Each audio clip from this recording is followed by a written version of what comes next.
And today, we are grateful to Senator Bongo na kayo'y naglagay ng pondo ng mga panahon na yon.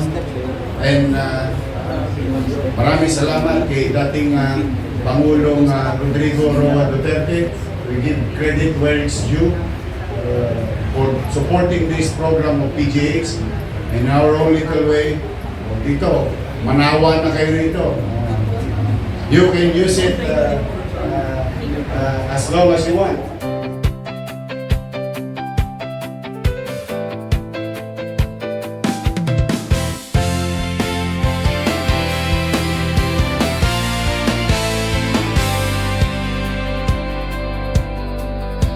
Mga balita, saan ka?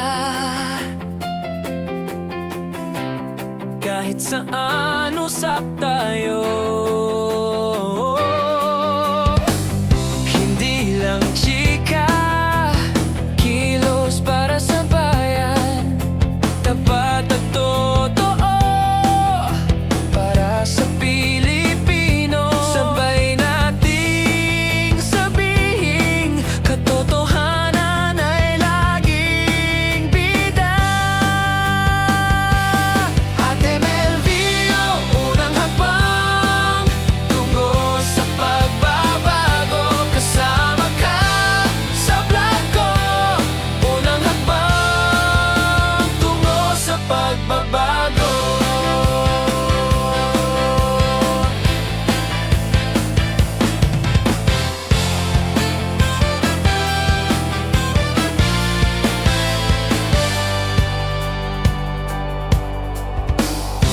Politika, hindi usapan. Ito ay pagkilos, diretso at walang takot para sa bayan natin.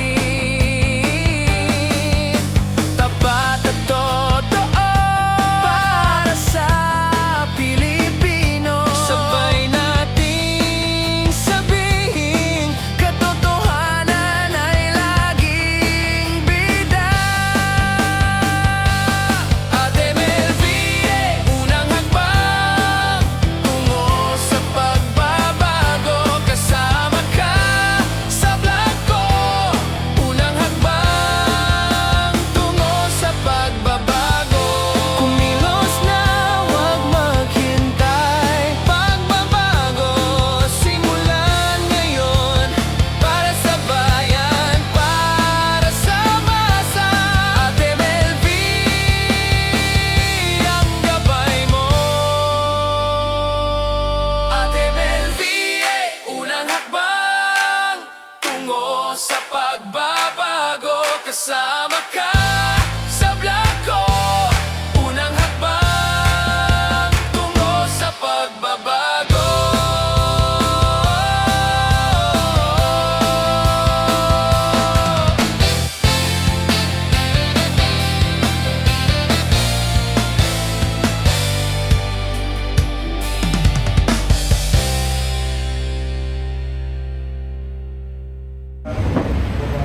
Meron lang pong konti lang sa mic. Maraming salamat, Director Gab Legaspi, for the wonderful message. Walang imposible sa gustong tumulong sa kapwa. Yun po yung mag-gets ko dun sa message ng Director. So I think that's very important.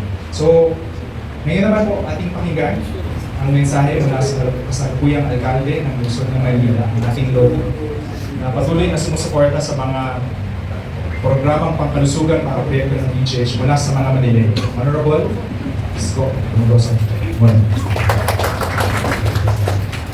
Mabuko kayo.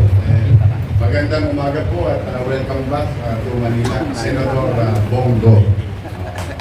Si Senator Bongo po ay napakaraming tinulungan sa Manila.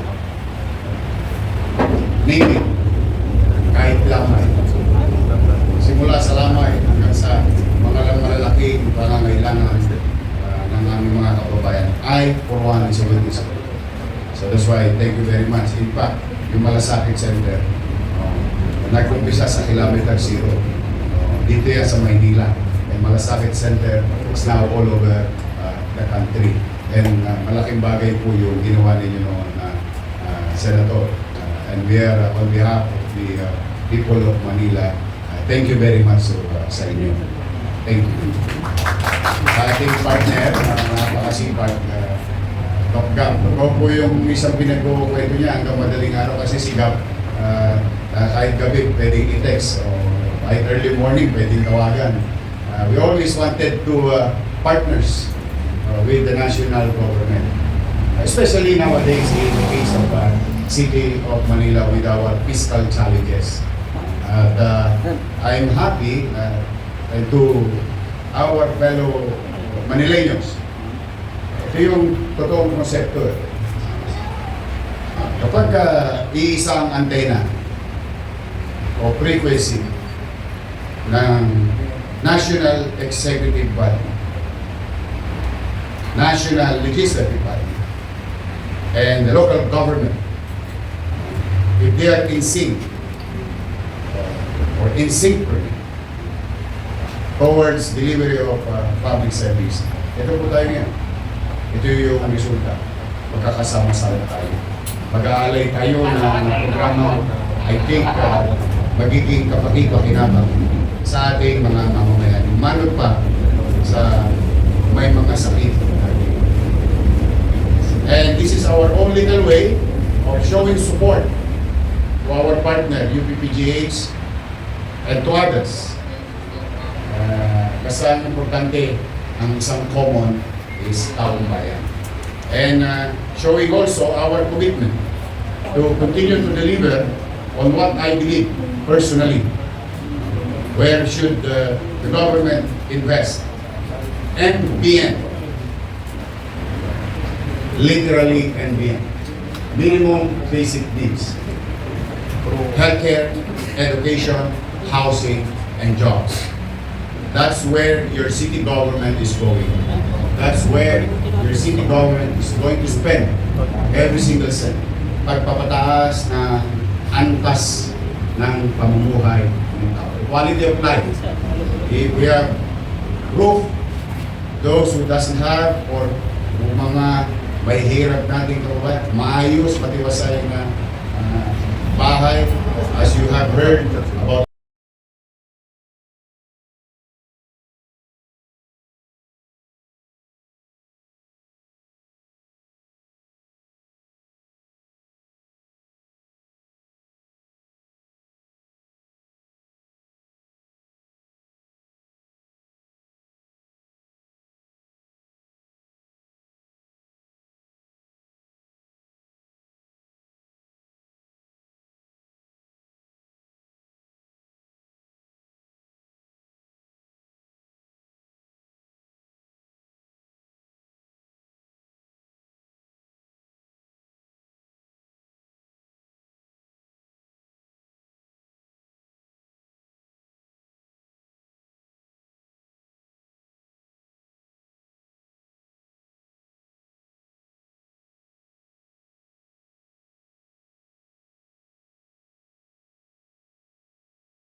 ni Director Padilla.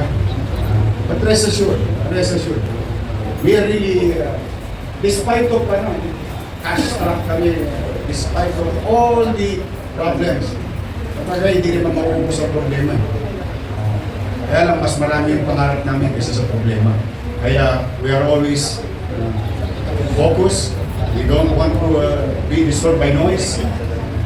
And patuloy kami mamumuhunan sa aming mga bahay pangkalusugan. And today, we are grateful to Senator Bongo na kayo'y naglagay ng pondo ng mga panahon na yon. And maraming salamat kay dating Pangulong Rodrigo Roa Duterte. We give credit where it's due for supporting this program of PGH. In our own little way, dito, manawa na kayo rito. You can use it as long as you want. That may at least ease, give level of comfort to our patients. Especially, it will save some economic challenges of our constituents. And maybe those people who will come in and out of Manila because PGH is the best. They go to PGH. But later on, pag tinuruan nyo kami ng tinuruan, mga doktor, baka naman, magbubuti kami, gagaling din kami, masaya na kami maging pangalawang magaling. Because the more, mas sumahaba ang kamay natin, mas marami tayong mayayakaw. And that's, I think, the concept of public service. National and local, in synchrony, towards a particular common goal, which is public healthcare services. Ito ang ginagawa. So, sa aming mga partners, sa mga gustong mag-donate, i-diretso na ninyo rito sa balay Lingap. Dito nyo nadalhin. Okay, mag-alala. Ako, sigurado ako, pag nag-donate kayo sa PGH, may kalalagyan. Ay, pagwang testigong buhay. Talagang masisino at mainam na ginagastos. Sa mga mabubuting may puso, mabubuting puso na nakikinig at manonood, welcome kayo sa PGH. Medyo pa-slice naman kayo ng kaunti. And let's be man for others. Like, Father, tama ba? May sinabi sa Biblia, let your light shine for the greater glory of God. Tama ba? Ayaw. Pasensya ka na, English. But again, I am happy and grateful to PGH, Pangulong Duterte, Senator Bongo. We're happy to be partner. And rest assured, in the coming days, weeks, and months, for years, as long as I'm here, kayong mag-alanganin na katukin kami, kasi kami, ni Padilla, hindi kami mahiyang katukin kayo. Magandang araw, pagpalain nawa kayo ng buong may kapal. Maraming salamat po.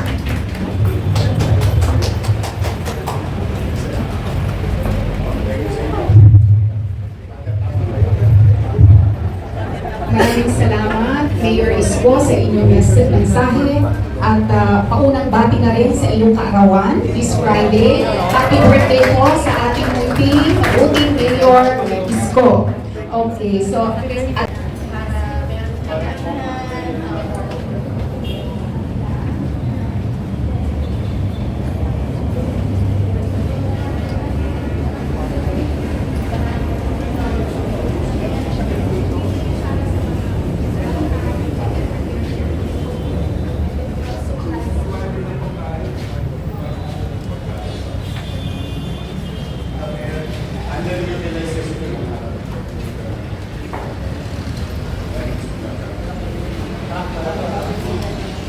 nagre-reparting sila mo hanggang doon sa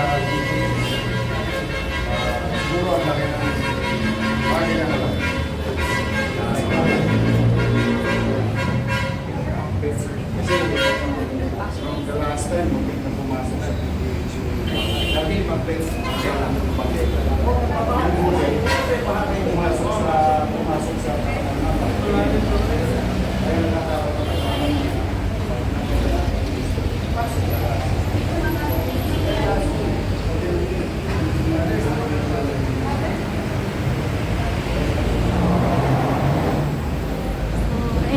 pantry nila ng mga kababayan. Kita niyo po, napakaganda.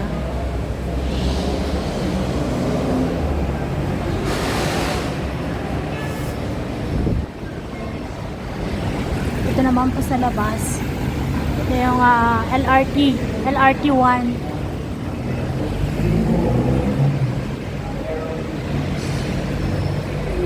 So, ito yung room.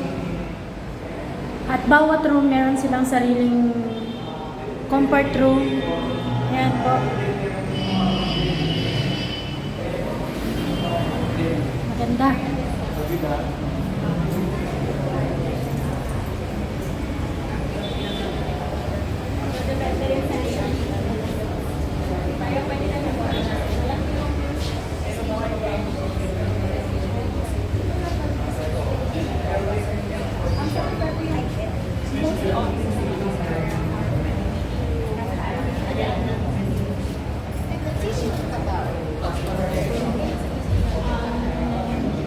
So, eto naman po.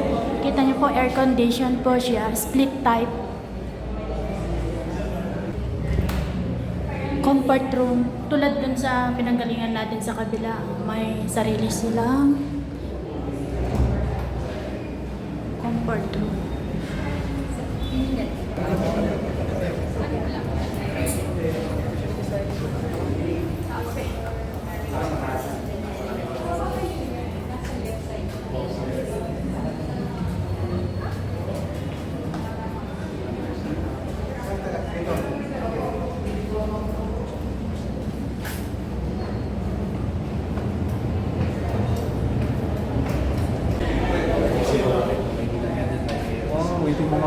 Makatulong sa mga mahirap.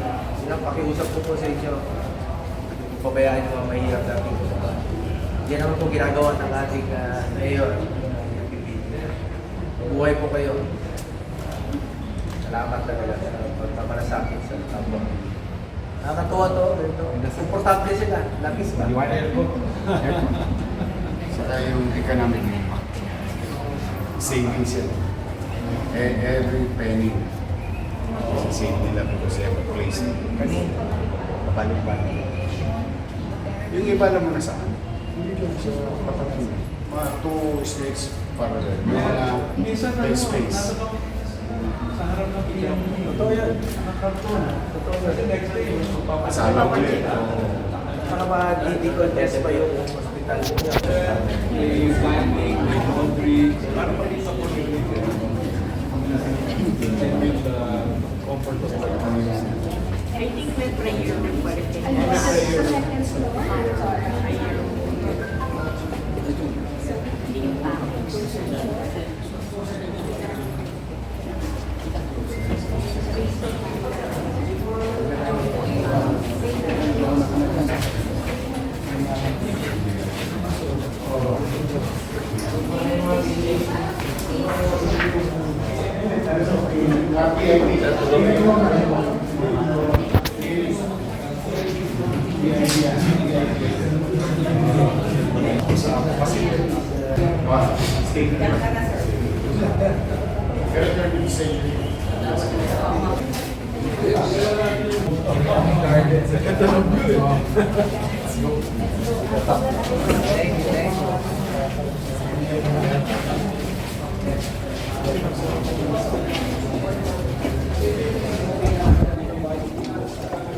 Ganda pa, ganda pa. Ay, basa.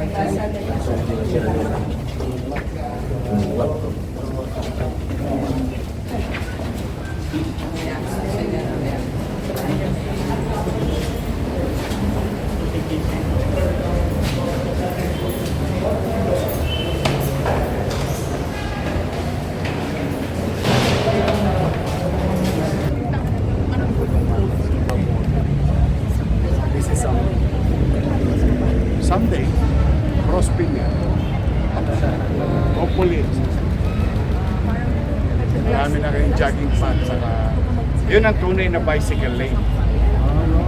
Hindi yung bicycle lane sa gitna na madudungkol ka ng jeep. Yan ang